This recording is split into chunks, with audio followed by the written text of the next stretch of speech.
If the last three young ladies that stood before you isn't a testament to what this is all about, I don't know what else you need to see.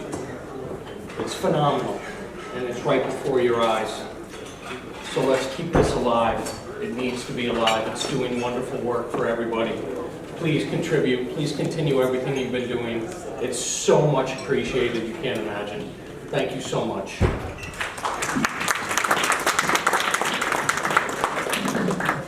That's Ed Garrity, for those of you who haven't had the pleasure of meeting him on a bad night, but he's on the board, and he's done so much before he was on the board in getting silent auction items, so that's why I accept the abuse. Now I want to introduce, and by the way, the Hill School will be getting us a check for $7,500 for a scholarship that we just heard from. Now I want to introduce our Sant'Angelo scholars. Mr. Baruch Labastida, from Student-Sponsored Partners. He's a senior at SUNY Maritime, and it seems like only yesterday that he was afraid to come up here and speak. But he's matured so much, and Georgia has taken him under her wing, and he's become her protege. Baruch, would you come up?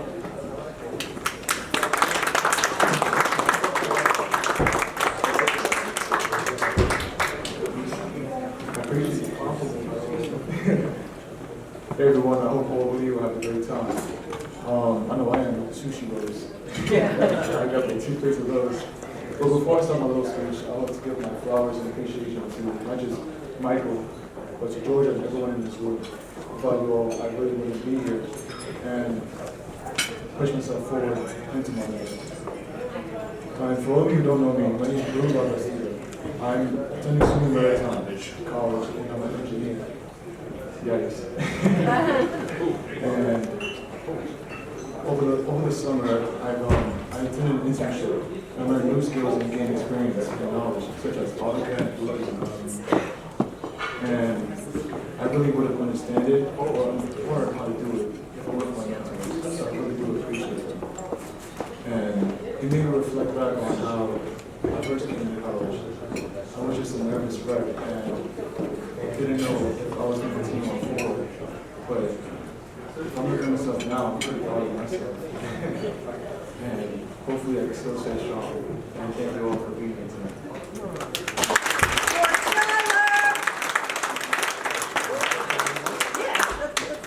Next, I'd like to introduce a graduate of St. Barnabas High School, who's now a sophomore at Delaware State.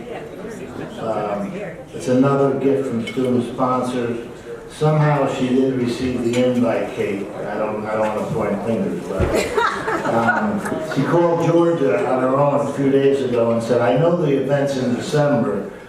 Where is it and when is it?"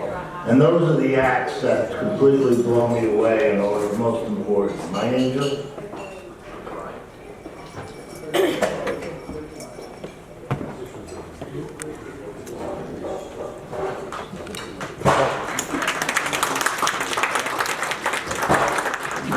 Good night, everyone. Yes, what he said is true. I did reach out. I love being here every year. So usually I prepare a speech, but this time I'm just going to speak from my head and my heart. So I want to begin by thanking Michael and Georgia, as well as all of the other sponsors, for investing in me so that I can invest in myself and help others. I'm a psychology major. I'm in school to become a therapist, hopefully, and hopefully one day I can help others as Michael and Georgia helped me. Thank you. I need your address. Please. Next, someone who has impressed us each year with her poise. She graduated Soundview Prep. She's a senior, I believe, at University of Pittsburgh, Haven Green. Say it here. Say it louder. Okay. Haven? Okay. Next, someone who has seemingly been with us since the beginning. She's an example of what it means to reach for the stars and follow your dreams. Andrea was always interested in tattoos. She wanted to open and own her own tattoo parlor. She has become like a daughter to me, and I'm proud to announce that Andrea has reached her dream. Andrea?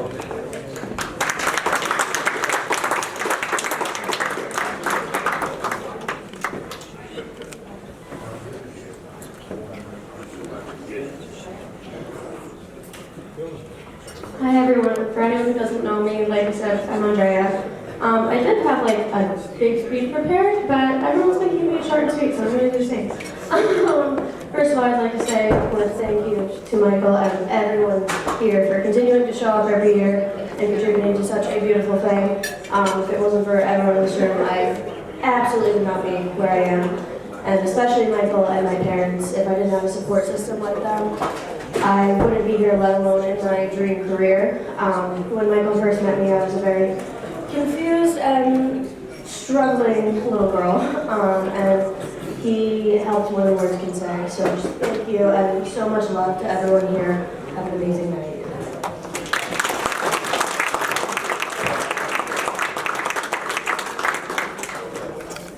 Finally, someone who continues to inspire me, who's become my friend, actually my brother, and the saying, what comes around, or what goes around comes around is so true. We first met Tyler through student-sponsored partners. He initially was refused entry into the program, but ultimately they saw in him what we all have seen in him. He graduated from Cardinal Hayes High School. He attended St. John's University. Many of you are aware that he was offered a signing bonus by a number of Major League Baseball teams, but he declined that and believed education and a college degree was more important. And what did I mean by what goes around comes around? Tyler now works full-time for student-sponsored partners. Tyler?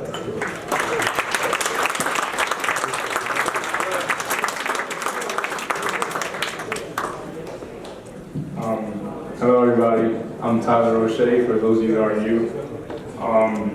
This time around it's a little bit different for me. I was just thinking about it on my Uber ride here. It's 10 years now. Going on 10 years now. I came here when I was 14, I'm turning 24 in January. And I have experience of a lot. Going from meeting Michael and being in a difficult situation to talking to Michael to talk about nonsense on a weekday, on a regular weekday. And honestly, it's so easy to say I'm happy to be here, I'm happy, but I truly am. You know, growing up in my area, the school that was closest to me was Truman High School. And Truman High School was a school where I would still take the train from, gratefully to my scholarship, and I would pass by it every day, and you could just see the police cars, and things of that sort, and the fights, and you would hear about it, be all over the news. What you guys do here is so easy to just view as, you know, I'm helping Michael out, I'm making a donation to this great cause, but it goes way deeper than that, right? We go out every day and we live this life where, you know, taking the subway to go to school, we experience things that I believe no one should experience. In certain school buildings, private or not, you experience things that you shouldn't experience. And without this support system, I don't know if I'd be here today, right? I give myself a lot of credit too, because I was there and I had to make certain decisions as a young man. But always at the top of my mind, and it was instilled in me that in that moment, there was a group of people, some in this room, some not, some in heaven, that believe in me and that always thought and invested in me that I could be somebody. And like Michael said, it's been a wild last couple of years for me, right? I was in rooms meeting with professional teams and team owners and walked away from some of my dreams. I've been in rooms having tough conversations, and then I've been in rooms like this where there's people that come together from one cause, for a cause, and I feel like it's easy to just, you know, do things and not really realize what you're doing. I feel like that's a lot of my life. I do a lot of things. I don't know why I'm doing it. But this right here is truly special. What you're doing here is life-changing. It applies to our lives day in, day out, hourly, and truthfully saying, this right here just goes a long way, more than you can even see, more than you can realize. I know we come together once a year, but what you do goes on for 10 years for me and Andrea, which I believe are the first that were a part of this. It goes on for like a lifetime. Like Michael said, I work for student sponsors now, and it makes me happy. At one point in my life, I thought baseball was everything, but now I get to kind of go in and deal with students in similar situations as me, and pay it forward and pay what you guys did for me forward to other students. And honestly speaking, this makes me happier than anything I've ever done. So thank you all. I appreciate it. What we do here, what we all do here, what we're all a part of is truthfully special, and let's keep doing it.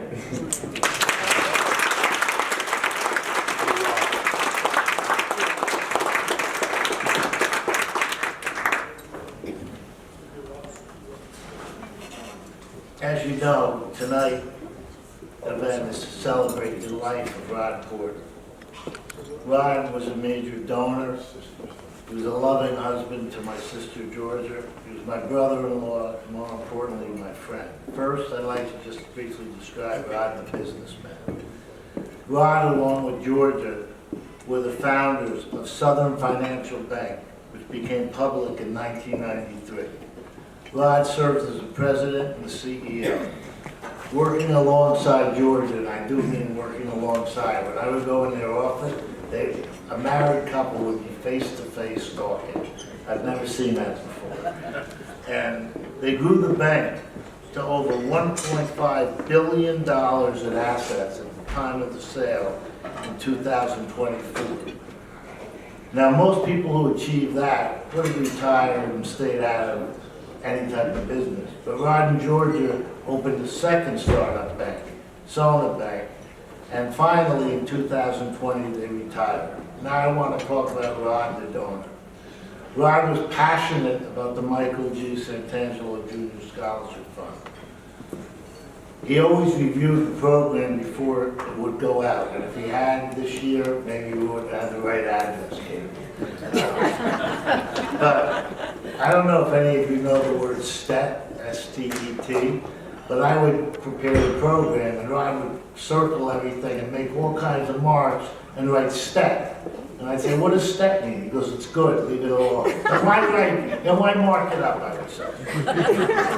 He served on the foundation's board as a director, but he came up with an idea to further support the students in a way I would never have come up with. Along with Georgia, they built a dormitory on their farm in Virginia, Marblehead Farm, so students from Newburgh could visit over the summer and spend 5 days swimming, fishing, riding horses. And for 3 years, 10 to 15 to 20 children came. And they got a chance to do something they never had a chance to do. And that was Rod. Now I want to talk about Rod the person. Someone here tonight who's very special to us called him, quote, cultured. Well, he loved fine art. He loved antiques. He loved Italy. Georgia and Rod bought a cliffside villa in Italy with panoramic views of the Mediterranean. And he loved horses. But one night he came to me and said, Michael, I have all this goddamn money and I don't have a horse. Well, today they have 16 horses. He loved his wine, and that's an understatement. And he loved Dover sole, but Georgia wouldn't let him buy it because it was too expensive. But he would savor his dessert. We traveled to Italy a number of times. We traveled to France. We traveled to Amsterdam. And one time in Amsterdam, we went into a massage parlor, legitimate. And Rod saw my boots and he goes, "Where's my brother-in-law?" And I had my face in the cold. I wasn't gonna answer him. I didn't want to bother him. And "You stole my brother-in-law." Julie goes, "Calm down. He's got to be here somewhere." It wasn't found him. But that was his personality. And finally, Rod, the husband. Tonight is very difficult for my sister. Her courage blows me away. They were together for 44 years. They married in 1986. They were inseparable. They traveled all over the world. They did everything together. And we're here to celebrate his life. And as difficult as it is, I'd call on Georgia to say a couple of words.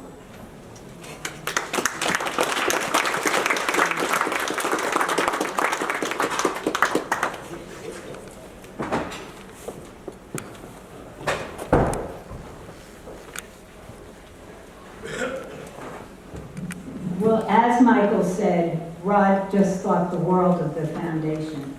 And I want to just talk a little bit about how much he thought of this foundation.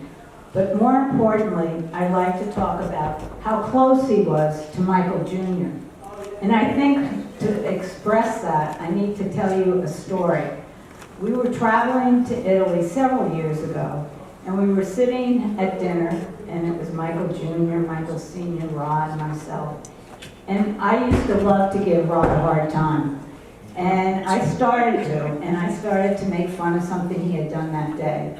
And of course, all of you that know Michael Sr. knows he loves to give everybody a hard time. So he jumped in and he started telling a Rod story. And so we looked over across the table and we saw Michael Jr. And we said, "Michael Jr., why don't you tell a Rod story?" He said, "No, he's my friend." And so Michael Sr. goes, "Come on, what are you, a chicken? Come on, tell us a story." So he said, "Okay." And so he started imitating Rod eating risotto. And for those of you that know risotto, it's a type of Italian rice. And Michael Jr. picked up the spoon, and Rod didn't really like risotto, and he would eat it very, very slowly. We were all hysterically laughing. And then he turned around and he said, "Roddy, I still want you to be my friend." And that's the kind of relationship they had. And Rod afterwards got very involved with the foundation. And not only by monetarily, but I think he left an important relationship and impact with some of the students. And I want to talk of one, Barut Labatista, who you heard, sent me upon Rod's passing, and I'm going to quote, I didn't ask Barut if I could, but I think he'll let me. He said, "I read about Rod's passing, and I was so impressed with his accomplishments as well as his generosity. But the thing that really blew me away was something he said to me. He came up to me and he